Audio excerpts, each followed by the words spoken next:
Hello, and welcome to the Brutal Iron Gym podcast, where our goal is to cut through the BS and deliver the brutal truth about topics related to health and happiness. So, today's topic is trainer education, and the title is Helping Your Clients Progress. I might end up changing that title by the time you listen to this, and just the reason why is because first of all, I didn't type it up actually before I started recording this. I finished my outline and then just started and realized, oh crap, I didn't have it typed. And the other reason is I wanted to kind of go through, since it's the new year, when trainers get clients, okay, at the beginning of the year, or even at like the beginning of that client's goal setting process. People tend to come into the process super fired up, and they have tons of motivation. They have tons of energy and drive, and sometimes they're over enthusiastic of what they can accomplish as well. So there's a process in which you kind of want to go through to kind of calm the excitement, but then also be able to bring them up in the down times. So, for example, this is just stereotypical, but it's a general example. Is when somebody starts in the new year, they're going to be fired up, have super high motivation. They're going to want to do their absolute best. They tend to overshoot what they think they can do. Okay, what can be accomplished and what's realistic. They also tend to overshoot how much they can do. So they're like, I'm gonna eat no carbs and I'm gonna exercise twice a day and da da da da da. And it's like, no, you're not. There's absolutely no way in the world that you're gonna overhaul your entire life for this one habit, okay, this one goal. So say somebody wants to lose 30 pounds. They are not going to change every single thing about their life in order to lose those 30 pounds. It's just not going to happen. They're not going to be able to do it sustained enough to take off the whole 30 pounds. They might do it for a couple of days, realize it's really freaking hard to change your entire life. Nothing's convenient, everything's more difficult. So they freak out, get burned out, and they quit. Or they try it for, a month or two, make pretty darn good results, but again, it's not a sustainable lifestyle. So eventually, they're going to revert back to their lifestyle that caused them to have the 30 extra pounds on them. So what tends to happen is they change everything, and then nothing changes. So at first, they change everything about their lifestyle, change everything about their habits, and then whenever they stall out, when they lose motivation, when they lose drive, they go back to exactly what they were doing before. So they change everything and then nothing changes.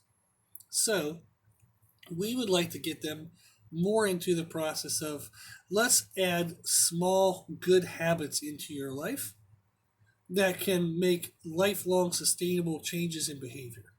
So if I know that 20 steps need to be made for that person to be at their peak health, let's not try all 20 at once. It will not work, okay? But you can add one, establish that for a week. Add one, establish that for maybe a month. Add one, maybe that one takes 2 weeks to establish. But you add one at a time and you give it time to become kind of more integrated into their regular life. So that's what we want to do, is get our clients to a proper expectation of goals, proper expectation of the efforts that they can put in, and then we want to create an approach for those goals and efforts that is sustainable lifelong and kind of is the most bang for their buck, the simplest way for them to get there. Okay, so I have kind of 5 steps we want to go through in order to kind of take somebody who's fired up and ready to go, but how do we curb them? Okay, bring down the excitement at the beginning so that way it's more sustainable, but not doing it where we shoot them down and kind of ruin all motivation. So I've had a client. I remember one time they came into me, and it was a young guy. I think he was in college at the time, and he said, I said, what are some of your goals? He said, I want to look like The Rock, like Dwayne Johnson. He's like, I want to look like The Rock. Meanwhile, as a white kid, like maybe 5'1", no shoulders, really no muscle, kind of like pudgy soft.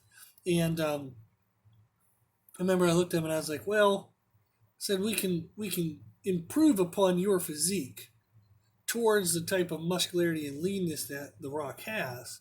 Said, so we can get you to your best version of The Rock. And he goes, no, man, seriously, I want to be like big like that. I want to get, shredded. I want to have all the things that he has. And I said, well, you're not 6'2". You're not Samoan. Okay. I understand what you're saying, but at the same time, you have to recognize that you can only be your best version of yourself. You can't be someone else. Okay. I've even had people come in, young guys come in, and they're like, I want to turn pro in bodybuilding. Meanwhile, they maybe only have 1 year of training under their belt, and they do not have very good genetics. But they want to either start taking drugs right away, or they think they can turn pro in a year or two. They have way, way, way off the truth expectations of what can be done or what can happen. So they think they're just going to train really hard for a year or two and all of a sudden become a pro, whenever the most genetically advanced professionals in the world didn't even turn pro that fast. So that's our goal. Is the first thing I have written down is you want to establish realistic expectations. So every once in a while you'll have somebody who underestimates what they can actually achieve. So I have had clients come in and they'll say, well, I want to take 3 or 4 months and really take off like 10 pounds. I think it'll be really helpful. And I'm like, well, you can lose 10 pounds faster than 4 months. I'm like, we can do it better than that.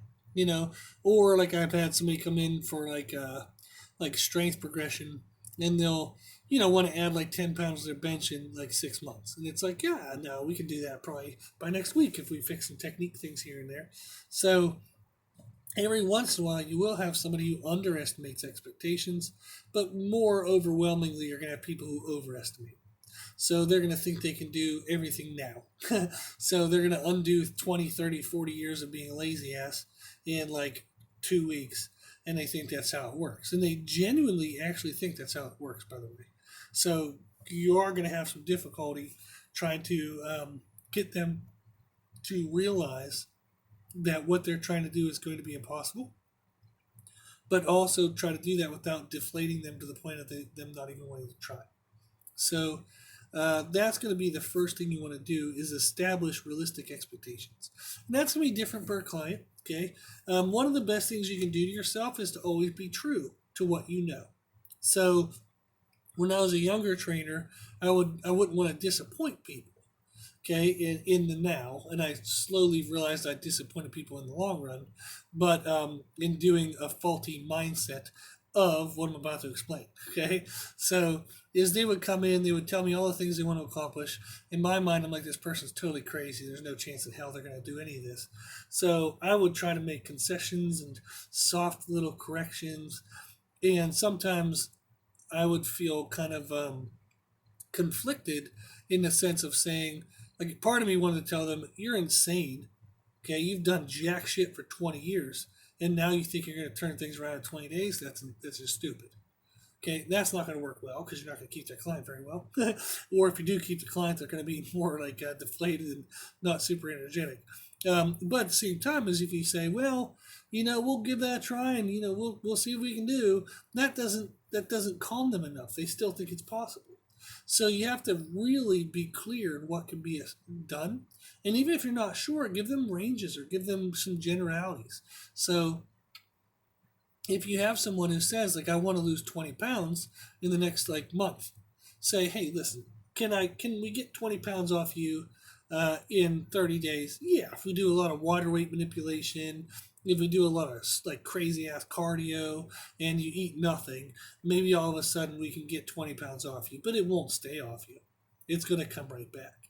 So instead of us trying to lose 20 pounds in a month, that in a month after that, you'll have all back. Okay. So in 2 months, you're going to be right here, right where you started.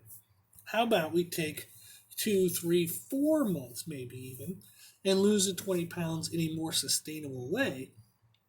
So that way, once it's off, it never comes back. And they're going to be kind of bummed about that. But it's better to disappoint them now with the truth than have them being disappointed later with the truth. Okay?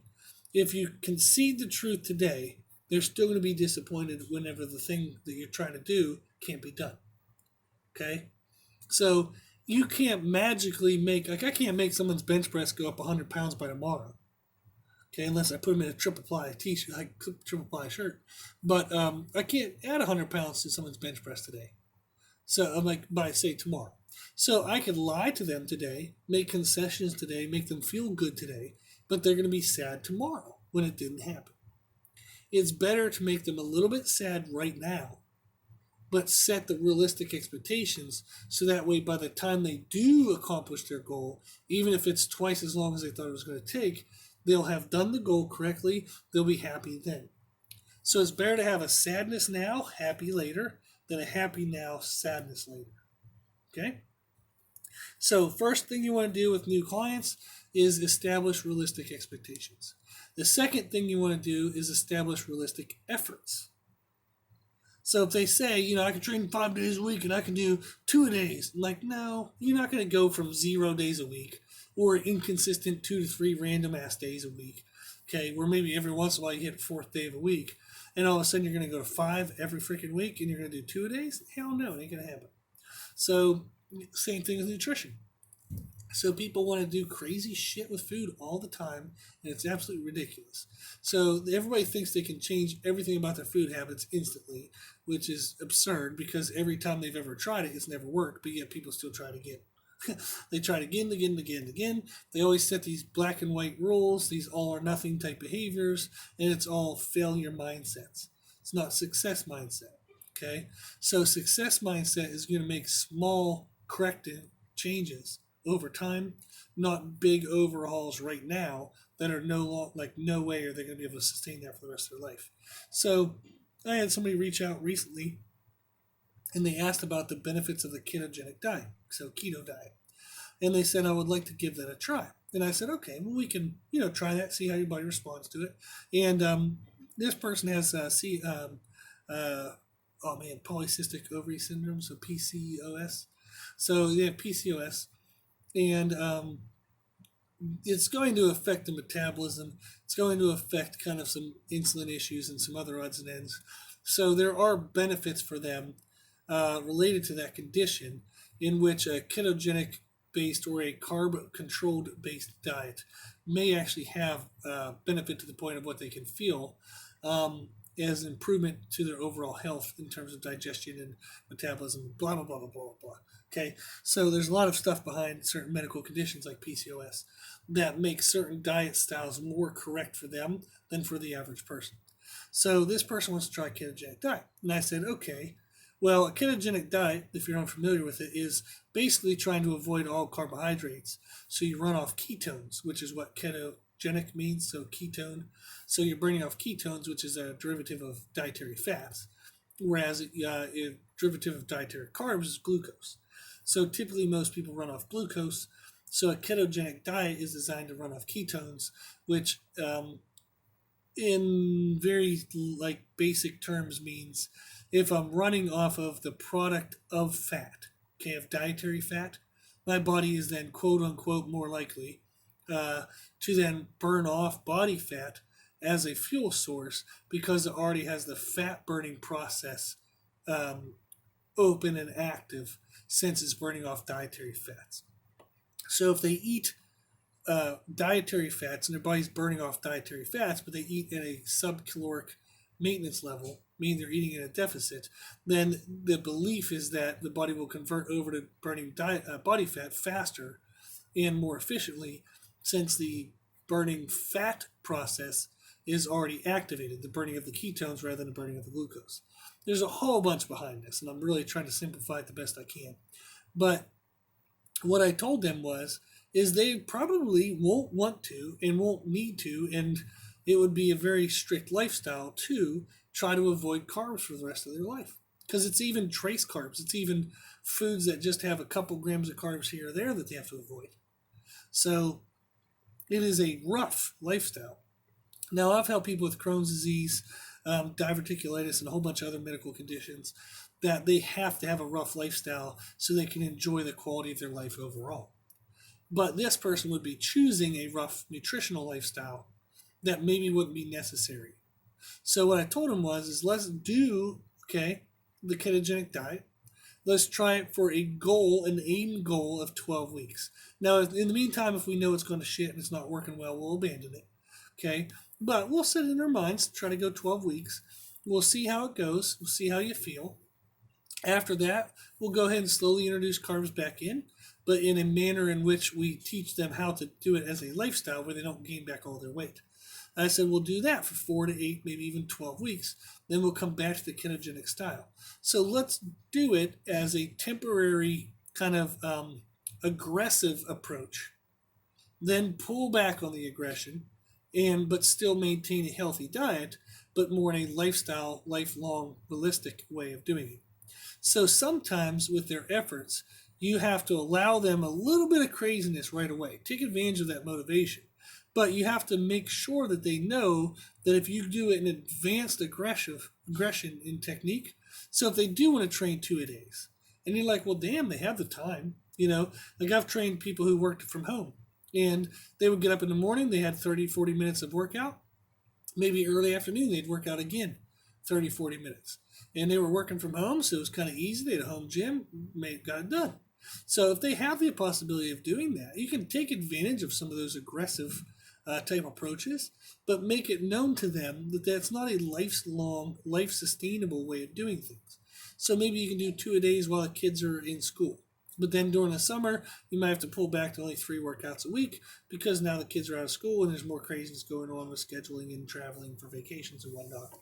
So there are seasons to life in which they might be in a season to be able to take an advanced aggressive approach, but recognize and make sure they recognize that that will kind of change within time and within different seasons. Okay? So you have to make sure that the efforts that they expect of themselves are realistic. So if they have a realistic goal, we've established that. Now we want to establish realistic efforts. The next thing you want to do is create the approach. So what's the best approach for them? So what would be their training? What would be their nutrition? And tied with that is a podcast number 373, Trainer Education Podcast, and it's titled Simplify the Process. So you want to go listen to podcast 373, titled Simplify the Process. What this means is when you create the approach, don't make it elaborate. Don't make it crazy, okay? Don't give them 1,400 supplements to go buy from the local nutrition store. Don't make it to where they have to go join 3 different gyms to get the right equipment of all this stuff. So don't make it overly complicated. The best display of your knowledge as a trainer is how to get people the best results efficiently. If you try to create some crazy, elaborate, like just psychopathic, detailed plan, okay, that doesn't show that you know anything.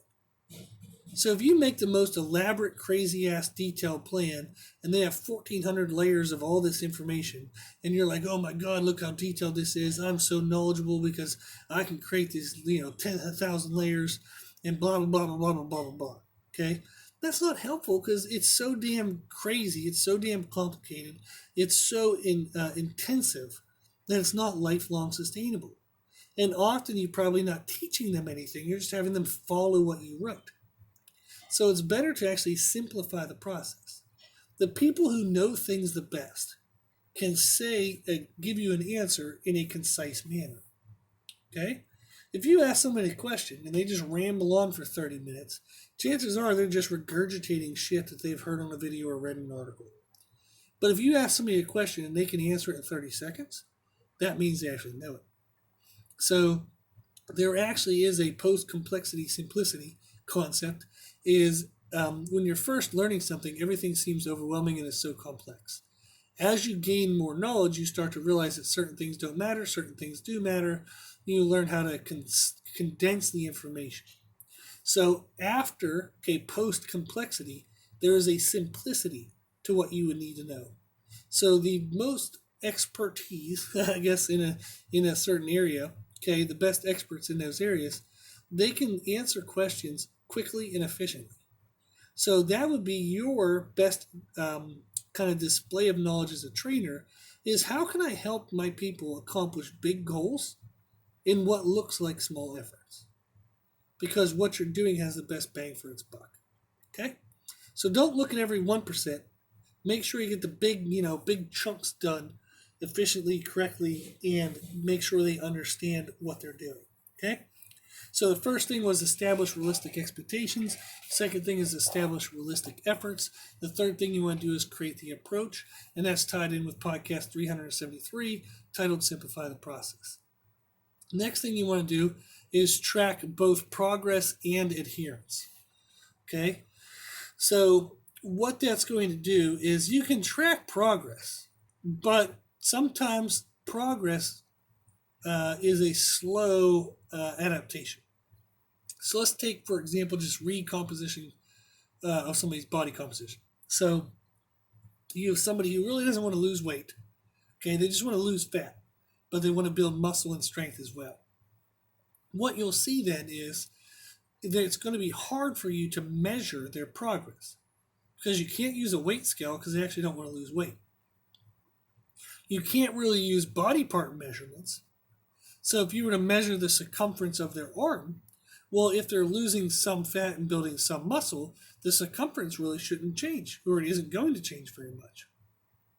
Now, you can try to use body fat measuring devices such as skin folds, okay, or bioelectrical impedance devices, but excuse me, those are not highly accurate, and they're best used when you're looking at huge chunks of time in comparison.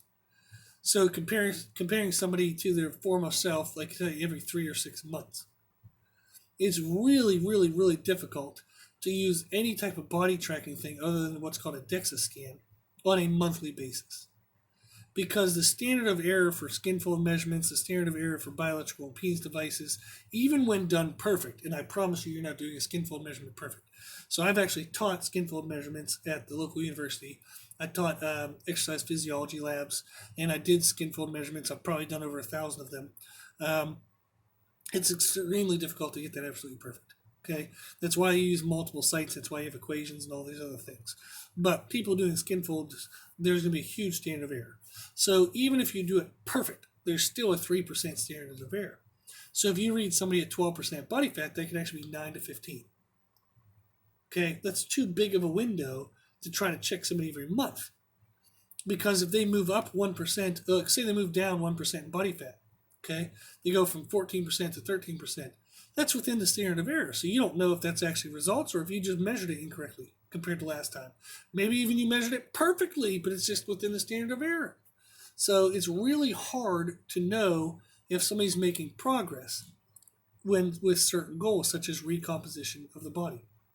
So it's important to also track adherence, because if they're following the right steps, that's something we can track daily, weekly, monthly. Okay? And then if you add up 3 or 4 good months, then you can use something like the bioelectrical impedances or skin fold measurements and be able to get a better reading of what progress has been made. So you can check out podcast 389 titled Tracking Client Progress, and that'll tell you more about how to track both progress and adherence. Okay? The last thing you want to do is balance tough love throughout the process. So as a trainer, you have a role of being their trainer first, friend second. So don't be too nice to your clients. Don't be an asshole, but don't be too nice. You're there to fill in their weaknesses. So if they're whining and complaining, you can't join in with that. You can't let them vent. Okay? If they're whining and complaining, and that's them trying to get out of work, that is why they are not already lean, why they are not already healthy, why they're not already reaching their goals, because they're whiny little babies, and they need someone to kick their ass. So don't let them vent to you and become their friend.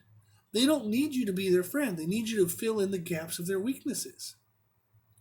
So if they can't be tough to themselves, you have got to be tough.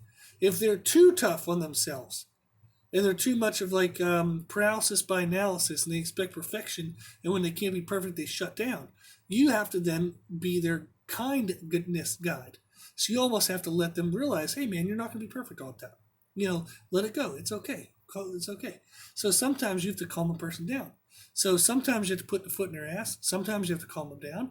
So there's many different roles that you have to be as a trainer. So you have to be their trainer first, friend second, maybe friend never. And you'll know what I mean by this. If like you can go listen to podcast 453, and we talk about balancing being a friend and a trainer. And what we mean by this is you're there to get them the results. You can do that nicely. You guys can be cordial with each other. You can be friends. But you can never let that friendship role supersede your trainer role. You've always, always, always got to be a trainer first. And that's actually the best way to show love to your clients. Okay, the best way to be their quote unquote friend is to always be their trainer first.